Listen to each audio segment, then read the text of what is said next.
Bonjour à tous, bienvenue sur Technique Industrie. Dans ce tuto automation aujourd'hui, nous allons faire notre premier petit programme automate avec un simple démarrage moteur avec un bouton marche, un bouton stop, quelque chose de basique. On ne va même pas mettre de protection thermique dedans ou d'arrêt d'urgence. On va vraiment voir comment on peut programmer ça simplement dans un automate dans ce premier tuto automation. Allez, c'est parti. Vous ouvrez votre WinPLC 7 si vous ne l'avez pas encore installé. Je vous invite à regarder la vidéo qui se trouve sur le site Technique Industrie. Je vous mets le lien dans la description de cette vidéo. On ouvre notre WinPLC 7. On va créer un nouveau projet ici qu'on va appeler démarrage moteur. Je vous invite, parce qu'on ne met jamais d'espace, à mettre un sous-bassement ici, démarrage moteur. Hop, on fait OK. Voilà, le programme est là. Nous allons voir ensemble comment ça se passe. Ce qu'on va faire d'abord, on va aller voir sur la liste des objets. Donc en cliquant ici au-dessus à gauche, on n'a aucun objet forcément pour le moment dans notre programme. Et je vous propose de faire un clic droit, d'aller sur nouveau, de sélectionner bloc, et nous allons créer un bloc de fonction, enfin une fonction pardon, le FC1 tout simplement. Tapez FC1, vous faites OK, et là on a un bloc qui s'ouvre. Donc tous les blocs de programmation en automation en Siemens ressemblent à ceci. On va mettre un titre ici au niveau de notre bloc avec démarrage moteur. On va effacer ceci. Voilà, bloc de démarrage moteur. Chaque fonction ici dans le FC1 ou dans n'importe quel FC ou FB qu'on va créer plus tard dans le projet, à chaque fois vous avez ce qui s'appelle des réseaux qui vont vous permettre de structurer votre programme. Ici par exemple on va créer le premier réseau ici où c'est le marche-arrêt moteur. Marche arrêt moteur. Vous avez trois types de langage de programmation. Vous avez le list, le bloc de fonction et le ladder. Vérifiez toujours pour le moment de vous trouver en ladder. Je vous montrerai après en fait la différence entre les trois langages de programmation. Au niveau de la programmation d'un démarrage moteur tout simple, on va faire un démarrage moteur avec auto-maintien, donc vraiment une logique basée sur la logique de l'électricité industrielle, le démarrage simple du moteur avec auto-maintien du contacteur.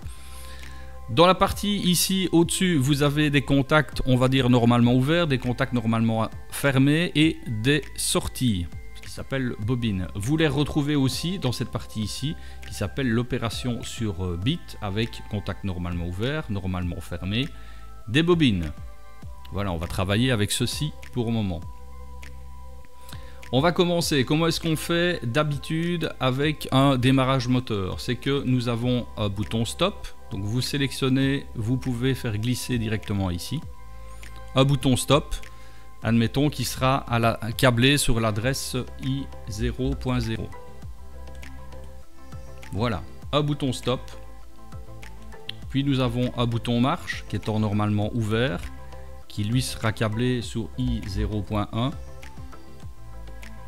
Nous avons la sortie vers notre contacteur. Donc j'ai pris une bobine. Ah, pardon, je n'ai pas sélectionné ceci. Voilà, vous pouvez sélectionner ici au-dessus, ça fonctionne. Voilà une bobine qui, elle, par exemple, sera la sortie Q0.0. Voilà, nous avons notre bobine. Et nous avons besoin forcément d'un auto-maintien qui se fera au niveau du contact ici. Pour faire une branche ici en parallèle, vous avez donc les branches ici, ouvrir une branche et fermer une branche. On ouvre une branche, on met un contact normalement ouvert, on referme. Et l'auto-maintien, forcément, comme dans un câblage électrique traditionnel, ben on va utiliser un contact de Q0.0. Donc on va reprendre l'état de Q0.0 en tapant Q0.0. Donc concrètement, qu'est-ce qui va se passer?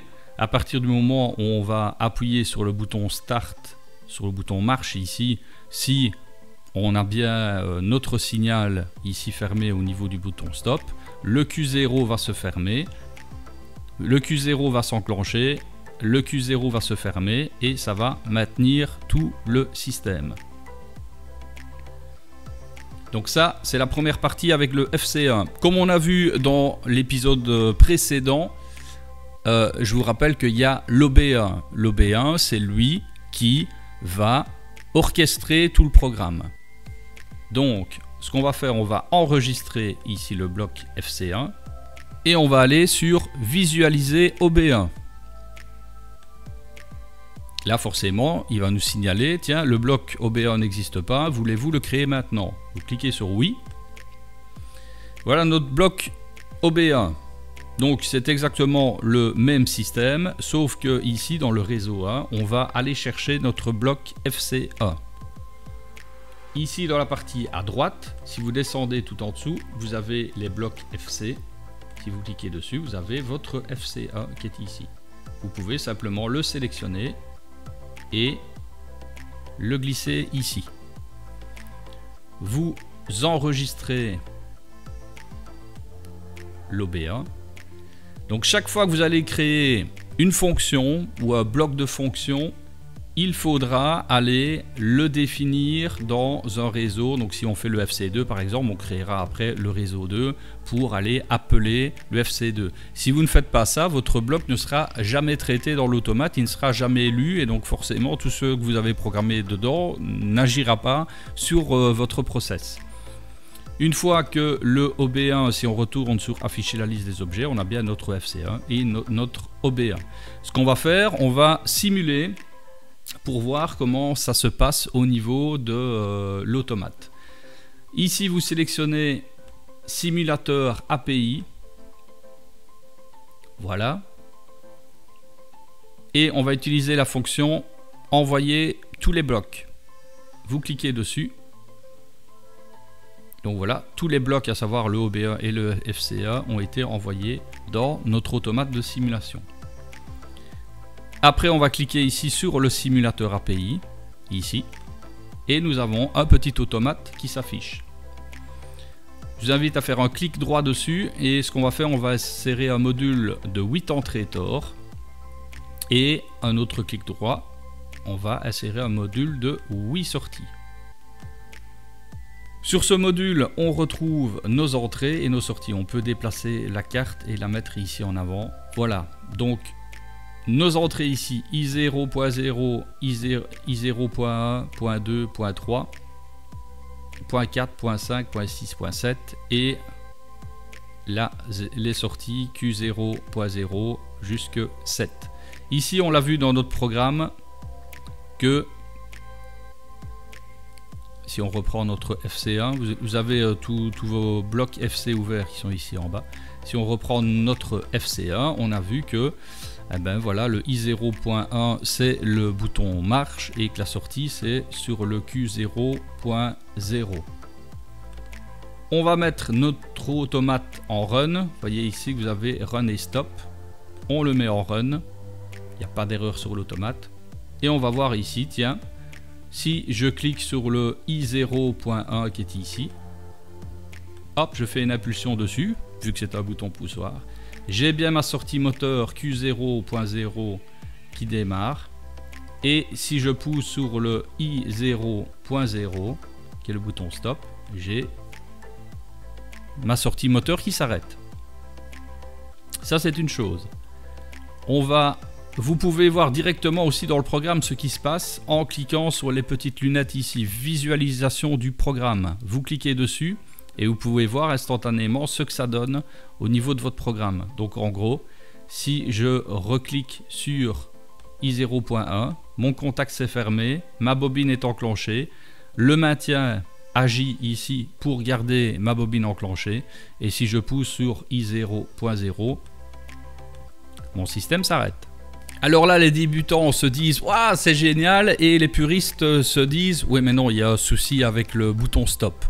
En effet, en industrie, tout ce qui est éléments de sécurité qui vont intervenir sur l'arrêt de la machine doivent absolument être câblés en normalement fermé. Vous avez donc les contacts normalement ouverts, par exemple pour un bouton de marche, bouton de commande de marche, ce sera normalement ouvert, mais pour le bouton stop, qui va lui enclencher et surtout arrêter la machine, c'est un contact normalement fermé. Pourquoi? Parce que en cas de rupture de fil, si vous utilisez un bouton stop avec un contact normalement ouvert, ben vous allez appuyer sur le bouton pour arrêter votre machine, et si c'est normalement ouvert, l'automate ne va jamais recevoir l'information s'il y a une coupure de fil. Tandis que si c'est normalement fermé, coupure de fil égale perte de signal au niveau de l'automate égale arrêt de la machine.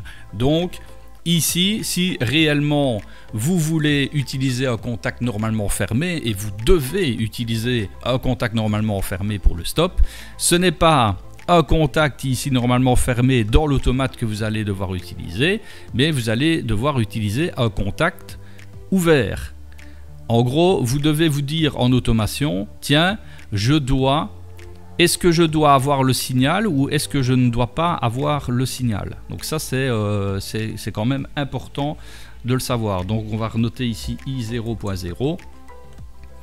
On va recharger uniquement ce bloc là, donc vous pouvez envoyer le bloc actif ou envoyer tous les blocs. Ici on a fait juste une modification sur le bloc FC1. On doit les enregistrer, oui, je clique sur tous, écraser le bloc FC1.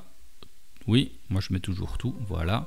Il est rechargé dans l'automate, et maintenant si on refait une simulation au niveau de l'automate, si on refait une lecture, si c'est câblé avec un bouton poussoir stop normalement fermé, normalement si le bouton n'est pas appuyé, le bit I0.0 doit toujours être activé, puisque c'est quand on va pousser sur le bouton que le contact physique du bouton va s'ouvrir et qu'on va perdre le signal.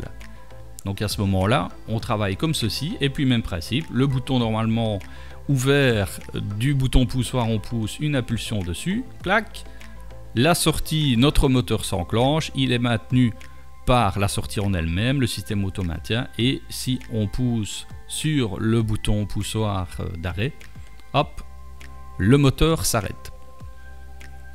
Voilà, j'espère que ce premier petit tuto sur l'automation vous a plu. Je vous invite éventuellement à vous entraîner chez vous d'ici la prochaine vidéo sur Technique Industrie. Si vous avez des questions, n'hésitez pas à laisser un petit commentaire en dessous, comme ça on essaiera d'en faire profiter un maximum de personnes. Et n'hésitez pas non plus à partager les vidéos de Technique Industrie et à vous abonner pour de nouvelles vidéos. Merci à vous d'avoir été là et de nous avoir suivis. On se retrouve prochainement pour évoluer encore une fois dans la programmation d'automates programmables.